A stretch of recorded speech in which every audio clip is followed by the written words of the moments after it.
ABK Matin, l'interview.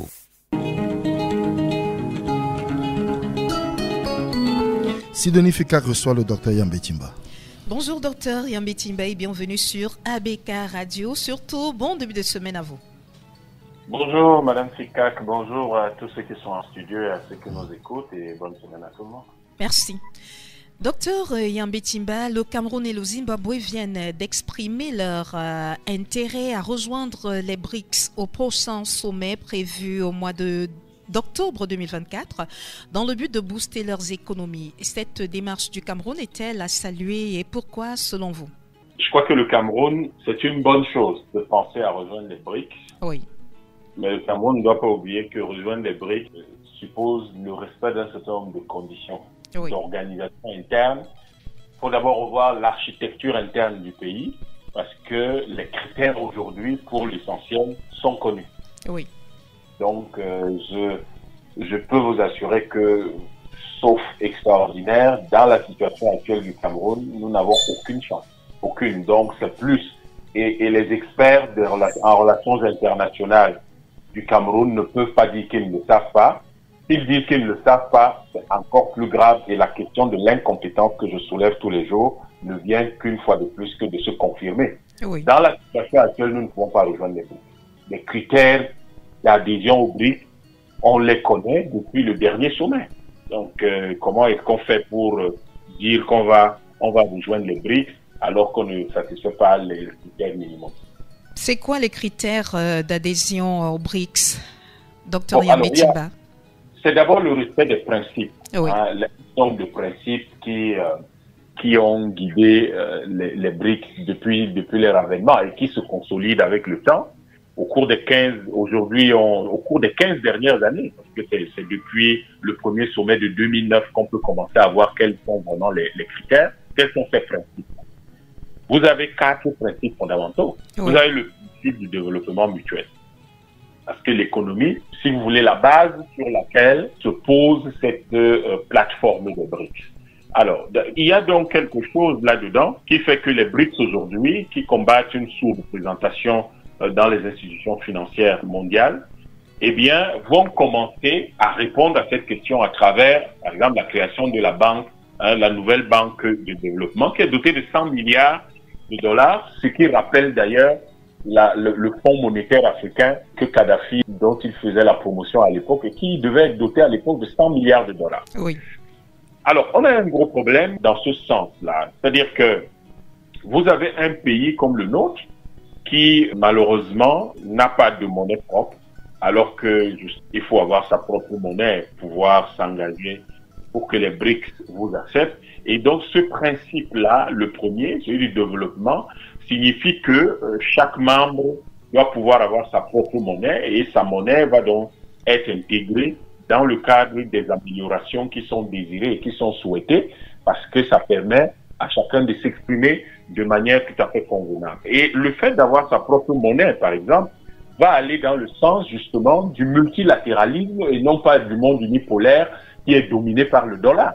Donc il faudrait que les monnaies nationales puissent cohabiter et puis où les monnaies des grands espaces qui sont membres des BRICS puissent collaborer d'une manière tout à fait amicale, optimale et qui soutiennent les économies, mutuellement les économies des uns et des autres. Et cette question du multilatéralisme signifie qu'on va faire de l'ONU l'institution centrale dans la gouvernance mondiale et qu'on ne va, dans quelque aspect que ce soit, privilégier des institutions locales, régionales ou tout au moins très orientées comme l'OTAN ou l'Union européenne. Sauf que le Cameroun est un pays qui, au lieu de privilégier l'OMC, va commencer à signer des accords avec, par exemple, l'Union européenne, l'accord de partenariat économique.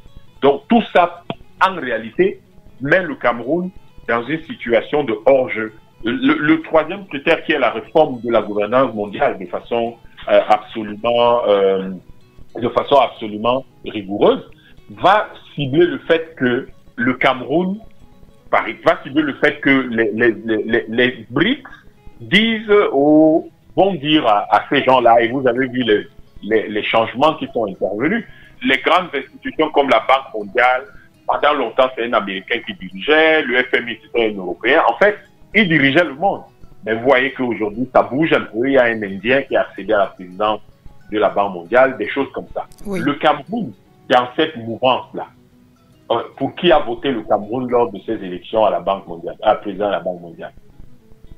L'autre question, le Cameroun qui n'a pas de monnaie va aller, quand il faudra s'asseoir, commencer à discuter des problèmes monétaires et financiers dans le monde. Le Cameroun va parler de quoi?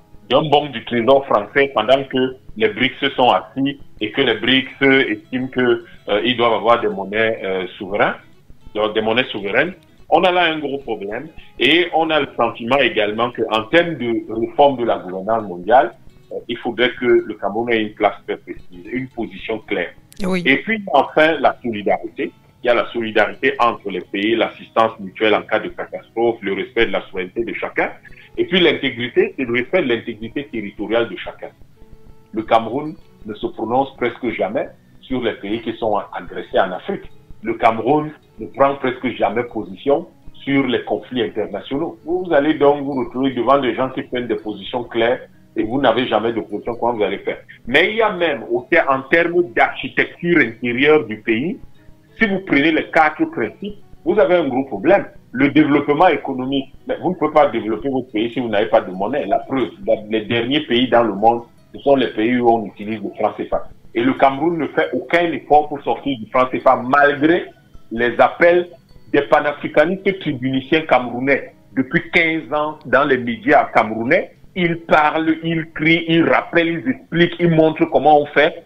D'autres pays sont en train de suivre ce qu'ils disent, sont en train de leur demander des conseils, sont en train de les solliciter pour qu'ils les aident. Le Cameroun est là, il ne se passe rien du tout. Alors qu'on dit qu'il faut sortir du franc CFA et qu'il est économiquement, scientifiquement, techniquement prouvé aujourd'hui que c'est le franc CFA qui bloque le développement de nos pays. Donc là, c'est sur le plan économique. Oui. Sur le plan du multilatéralisme, par exemple, c'est sur le plan au niveau intérieur, ça laisserait croire que le pays assure une position au niveau, à l'intérieur, qui lui permettent donc de s'assurer que le respect de l'État, de l'autorité de l'État, ne peut pas être, on ne peut pas créer des substitutions. C'est-à-dire que vous allez dans la science administrative, vous n'avez jamais rien qui s'appelle les hautes instructions, les machins comme ça. Or, le pays est organisé sur ce modèle et les autres pays du BRICS vont dire, mais c'est pas un État, c'est une petite boutique de quartier parce que rien en matière administrative n'est respecté là-bas. Donc, vous avez tous ces critères-là en interne d'abord qui vont pousser les autres BRICS à vous accepter ou à ne pas vous accepter. Vous avez par exemple des questions, on parle de la réforme de la gouvernance mondiale, mais il faut réformer votre propre gouvernance interne.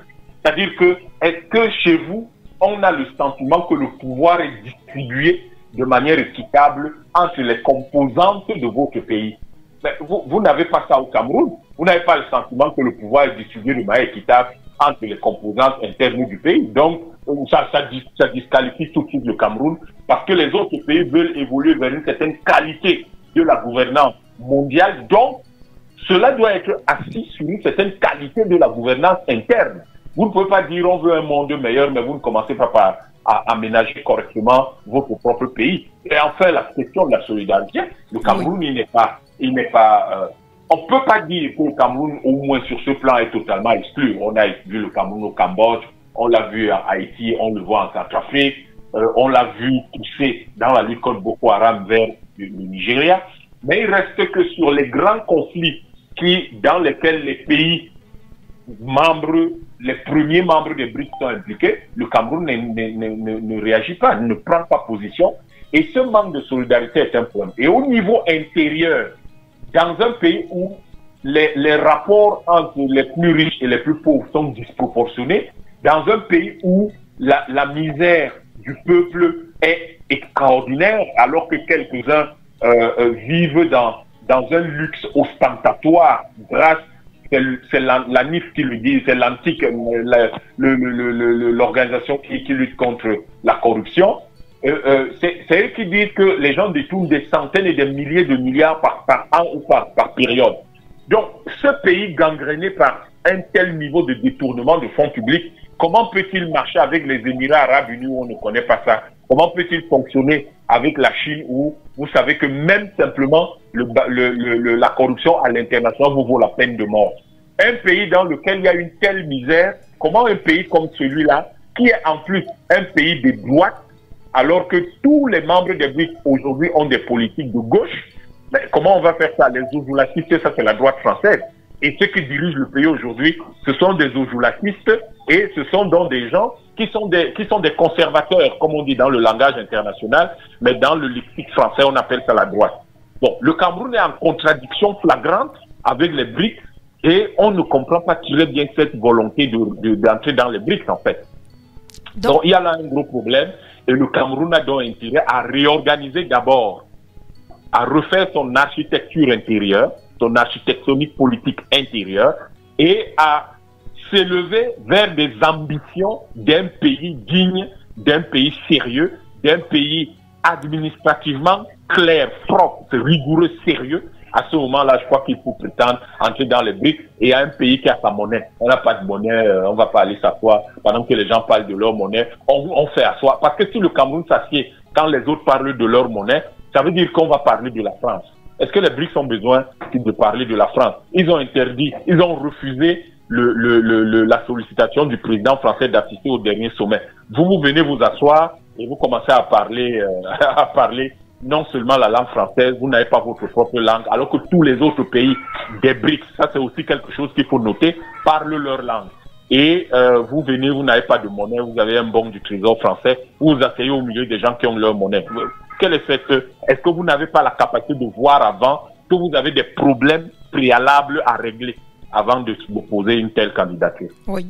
Docteur Yambé-Timba, à votre suite, je vais dire que les BRICS, c'est une population de près de 3 milliards de personnes globalement, avec des revenus estimés à plus de 26 milliards de dollars et c'est à peu près 25% de l'économie mondiale. On sait très bien que le Premier ministre camerounais Joseph Dion-Ngouté a participé à Johannesburg au dernier sommet des BRICS qui s'est tenu du 22 au 24 août 2023. Donc vous pensez que c'est juste un effet d'annonce à la suite de cette participation du Premier ministre, chef du gouvernement, qui a quand même vu le bien fondé que le Cameroun aurait à intégrer cette plateforme des pays qui rompent un tout petit peu avec tout ce qui peut se faire dans l'Union européenne. La volonté aujourd'hui ne suffit pas à elle seule. Il y a d'autres choses qui devraient être faites ou alors c'est juste des effets d'annonce pour essayer un tout petit peu de distraire les Camerounais.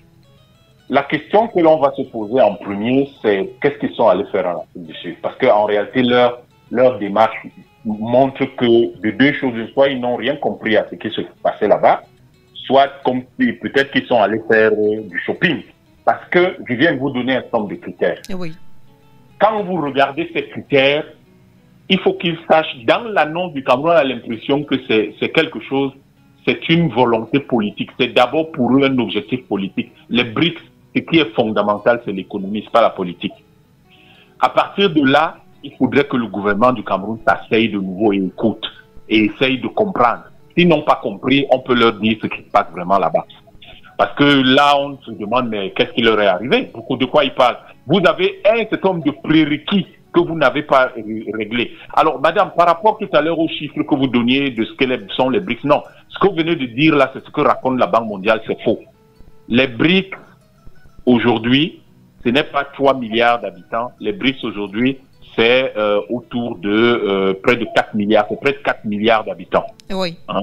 C'est près de 4 milliards d'habitants. C'est pas non plus très loin de ce que Non, présente... non, c'est important. Oui. Je vais vous dire pourquoi c'est important.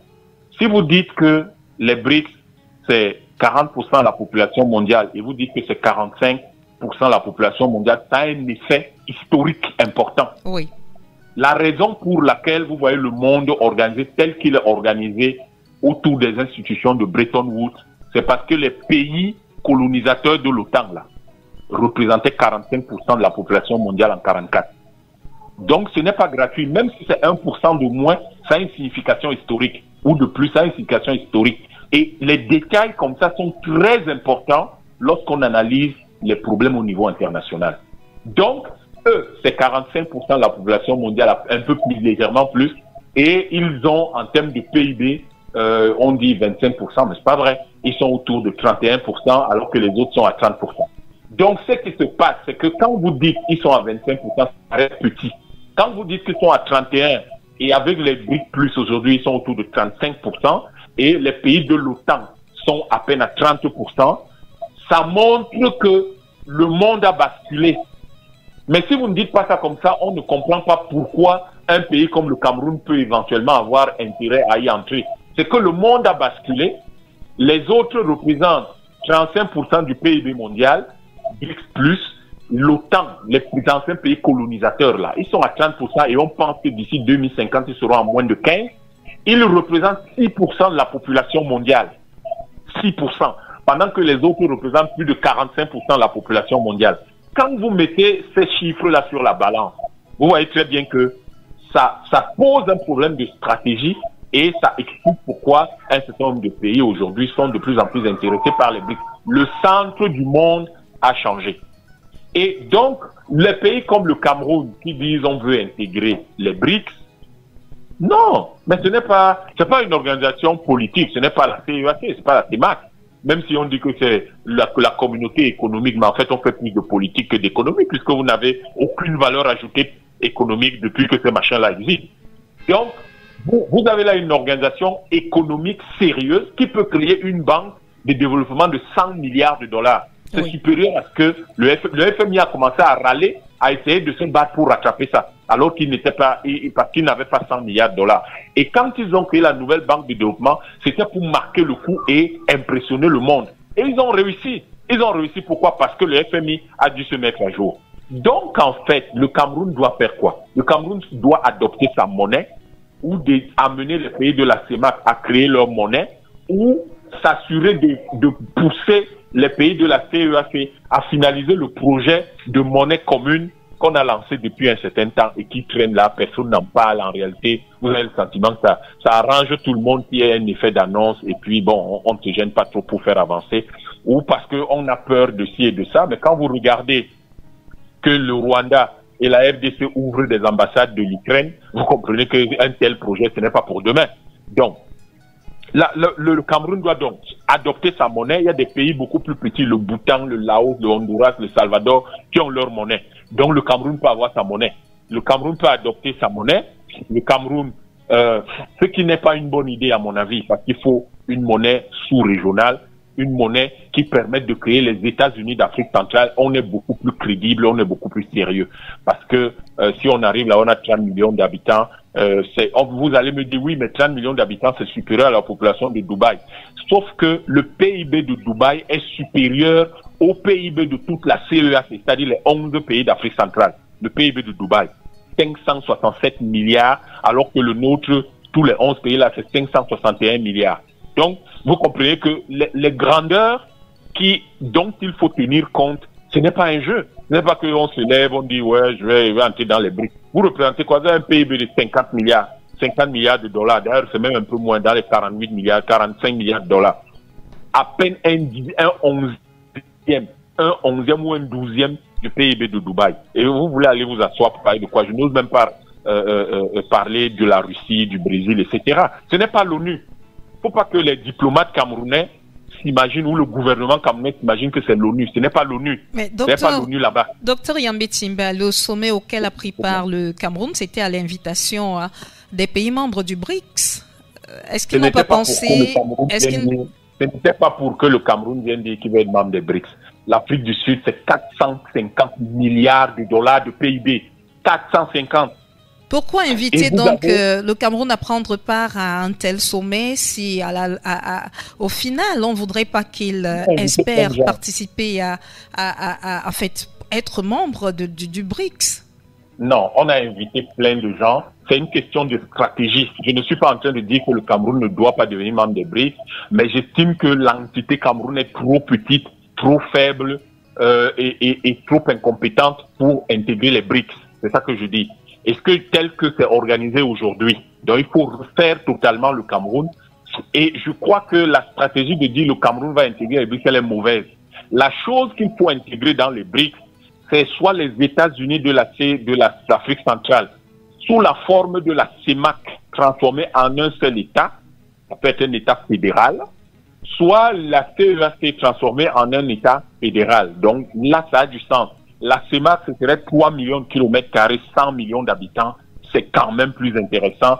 C'est à peu près la population de l'Égypte qui est devenue membre. Et ça nous fait quand même un modique PIB de l'ordre de 100 milliards de dollars également. C'est pas plus mal que ça. Ça commence à être intéressant. Oui. Ou alors au niveau de la CEAC, on est à 7 millions de kilomètres carrés. On peut tutoyer dans le Brésil, la Chine, l'Inde, etc. Et on a à peu près 250 millions d'habitants. Et donc, on a un PIB de l'ordre de 561 milliards de dollars. On commence à parler sérieusement. Les gens commencent à nous regarder quand même avec beaucoup plus de sérieux. Mais là, vous débarquez, vous avez 45 milliards de dollars, vous asseyez au milieu des gens qui ont tous des centaines de milliards de dollars de PIB. Il faut quand même reconnaître sa place dans la vie. Il ne faut pas commencer à faire n'importe quoi. Mais docteur, et la stratégie du Cameroun, oui. La stratégie du Cameroun de vouloir y aller, de vouloir faire cavalier seul, elle est mauvaise. Parce qu'on a d'ailleurs un certain nombre de prérequis que nous n'avons pas. Un, nous n'avons pas de monnaie. Ça, c'est vraiment rédhibitoire, ça. Nous n'avons pas de monnaie, donc il faut même pas y penser. Deux, le Cameroun préfère traiter avec des choses comme l'Union européenne au lieu de traiter avec l'OMC sur le plan commercial. Or, les BRICS disent non, ce n'est pas la bonne façon de faire. Trois, le quota minimal, parce que pour devenir membre des BRICS, il faut avoir des parts dans la nouvelle banque de développement. Le quota minimal, c'est 1 milliard de dollars. Le Cameroun a 1 milliard de dollars, a placé là-bas 600 milliards. Donc, c'est autant de choses qui font que ce n'est pas le bavardage, ce n'est pas les effets d'annonce, ce n'est pas je veux. C'est est-ce que je peux? Quelles sont les meilleures conditions dans lesquelles je peux me retrouver là-bas? C'est peut-être en faisant alliance avec mes voisins. Voilà comment on réfléchit. Mais ce n'est pas de dire je m'en vais faire une chose ou vous-même quand vous regardez les critères, vous n'y arrivez pas. Vous voyez que vous n'y arrivez pas. Et vous voyez que on va vous regarder et on va dire mais de quoi il parle? Docteur Yambé-Timba, il y a quand même des pays comme le Sénégal qui souhaiteraient, c'est des pays qui ne se retrouvent pas forcément dans une... Il faut pas, madame. Les Africains, ils aiment les débats. Hein, ils bavardent. Le Sénégal, c'est 25 milliards de PIB, c'est 18 millions d'habitants. Ils vont aller faire quoi là-bas? Alors que si le Sénégal rejoint, par exemple, l'AES, ça va leur permettre d'avoir 100 millions d'habitants. Ils vont se retrouver avec un PIB de l'ordre de 145 milliards de dollars. Ça commence à être intéressant. Mais les Africains doivent arrêter de bavarder. Le Sénégal, vous croyez que qui va regarder l'histoire du Sénégal? Je vais vous surprendre par contre. Un pays comme le Zimbabwe, compte tenu de sa situation actuelle, pourrait être accepté dans les BRICS et non pas le Sénégal. Le Sénégal n'a pas de monnaie. Ils vont aller faire quoi? Ils vont s'asseoir là, ils vont commencer à parler du franc CFA. Il faut qu'on soit sérieux. Deux, le Zimbabwe peut être, parce qu'ils ont créé quand même un collège qu'on appelle les membres observateurs. Ils y pensent déjà, ils y ont pensé. On en a parlé au dernier sommet. Oui. Il faut qu'on sache qu'un pays comme le Zimbabwe est beaucoup plus proche de là que toute l'Afrique centrale et tous les pays de l'UEMOA. Pourquoi? Le Zimbabwe a sa monnaie. Le Zimbabwe a sa monnaie. Et attention, le Zimbabwe est 1000 fois plus développé qu'un pays comme le Cameroun.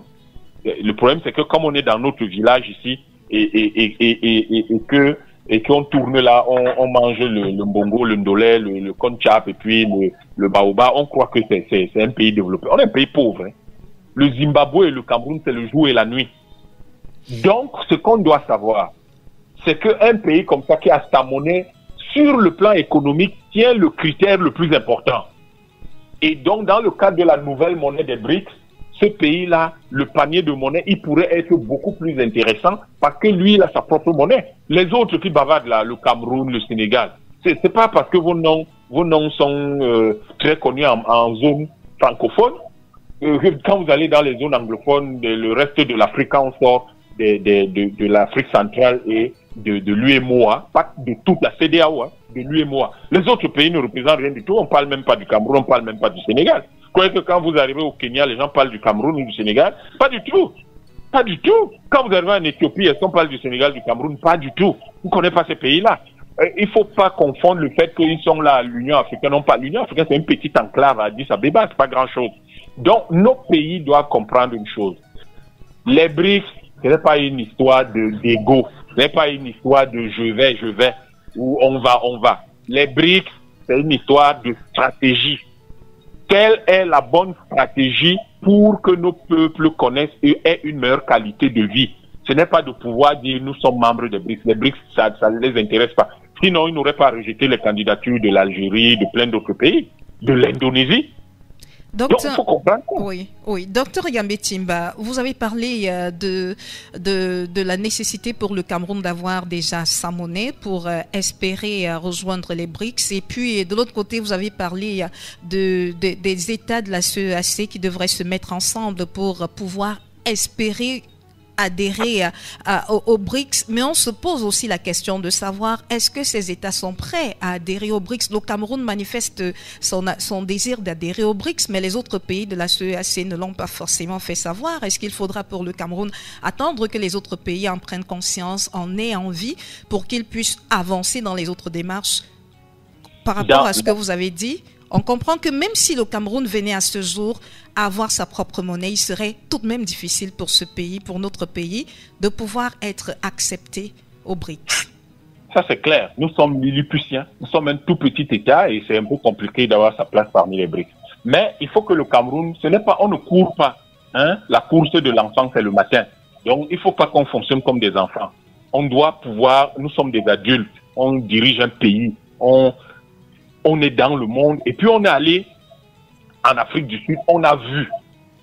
Mais c'était très sérieux, c'était très solennel. Les gens qui étaient là vous disent que c'était beaucoup plus solennel qu'à l'ONU. C'est pas un jeu. Donc, quand vous arrivez là, ces gens des BRICS sont conscients que c'est eux les leaders du monde aujourd'hui. Il ne faut pas croire, hein, ils le savent. Et vous venez faire asseoir le Cameroun, 30 millions d'habitants. Je vous prends seulement les premiers membres. L'Afrique du Sud, 60 millions d'habitants. 50 millions, 55, 56 millions d'habitants. Le Cameroun, c'est 30. Bon, passe. La Russie, c'est 150, 160 millions d'habitants. Le Brésil, ils sont dans les 250 millions, 220 millions d'habitants. L'Inde, 1,5 milliard. La Chine, 1,4 milliard. Bon, vous allez vous asseoir là, vous parlez de quoi avec ces gens? Vous parlez de quoi? Vous avez commencé à parler de votre Premier ministre qui s'occupe des poubelles de Yaoundé. Quoi que le Premier ministre chinois s'occupe des poubelles de Pékin? Ce que je veux vous dire, madame, c'est que vous n'imaginez pas le retard que nous avons par rapport à ces pays-là. C'est-à-dire que si vous vous asseyez, vous dites que le Premier ministre russe va s'occuper des poubelles de Moscou, mais les gens vont vous demander si vous êtes tombé sur la tête. Mais c'est ça le niveau où nous sommes encore au Cameroun. Ça veut dire que notre Premier ministre a à peine l'envergure d'un maire. Il s'occupe des poubelles d'une capitale. Ça n'a aucun sens. C'est toutes ces choses. Il faut que nous sachions nous dire la vérité. Parce que très souvent, on ne sait pas se dire la vérité et les gens sont là. Ils ont l'impression que non, vous les insultez, vous faites ci. Non. C'est une question technique. Ça n'a rien à voir avec les individus. Vous devez savoir une chose. C'est que si le Cameroun veut adhérer au BRICS, la première chose, effectivement, c'est d'avoir sa propre monnaie. Mais je vous dis que sur le plan stratégique, c'est mauvais pour le Cameroun d'aller dire je vais faire ma monnaie et je vais aller rejoindre les BRICS. Non, même les BRICS vont refuser. Parce que stratégiquement, ça n'a pas de sens. Vous ne pouvez pas être un îlot, un petit pays, et vous êtes entouré de pays qui sont otanistes. Ça ne marche pas. Donc, ce qu'il faut faire et qui permet, et ça n'aidera pas nos populations. Parce qu'après, ce qui est important là-dedans, c'est la qualité de vie qu'on veut donner aux populations. Ça ne va pas donner une qualité de vie aux populations, ça va créer un autre corps de hauts fonctionnaires camerounais qui montent et descendent à travers le monde et ne font rien. Demandez aux Camerounais, tous leurs hauts fonctionnaires qui travaillent dans le système des Nations Unies, ils apportent quoi au pays? Ils apportent quoi? Donc, vous devez pouvoir évaluer sur cette base-là et vous dites, on a quand même des repères qui montrent que rien ne se fera de concret là-bas, puisque ce qui existe n'a jamais rien apporté réellement de bien concret. Donc, du coup, qu'est-ce que vous faites? Vous dites la stratégie pour que nos peuples vivent bien. Comme c'est des peuples intégrés, culturellement et anthropologiquement, le Cameroun se lève, commence un travail de lobbying auprès des autres peuples. Il y a les sommets de la CEMAC, il y en a un qui s'est passé il n'y a pas longtemps, il y a les sommets de la CEAC. Nous avons des ambassadeurs dans pratiquement tous ces pays. On fait le travail. Nous avons un ministre des Affaires étrangères. Un ministre des Affaires étrangères, c'est un monsieur qui doit prendre son avion tous les 2 jours. Bon, si nous avons, si ce n'est pas possible au Cameroun, c'est un problème. Mais un ministre des Affaires étrangères doit prendre son avion tous les 2 jours et aller dans n'importe quel pays du monde parce que les intérêts de notre pays le commandent. Donc notre ministre des Affaires étrangères prend l'avion tous les 2 jours, il va dans tous ces pays. Ça veut dire qu'en un mois, il peut faire le tour de ces pays, il passe 2 jours dans chacun de ces pays, ça fait 22 jours. Si on arrive à faire ça, parce qu'on sait que stratégiquement c'est ce qui est important, ça s'appelle le leadership, madame. Oui. Ça s'appelle le leadership. Et le Cameroun peut avoir ce leadership. Mais il faut que ce soit avec les bonnes personnes, il faut que ce soit avec les bons cadres, il faut que ce soit avec des gens qui comprennent de quoi il est question, avec des gens qui sont disposés à cette manière de voir.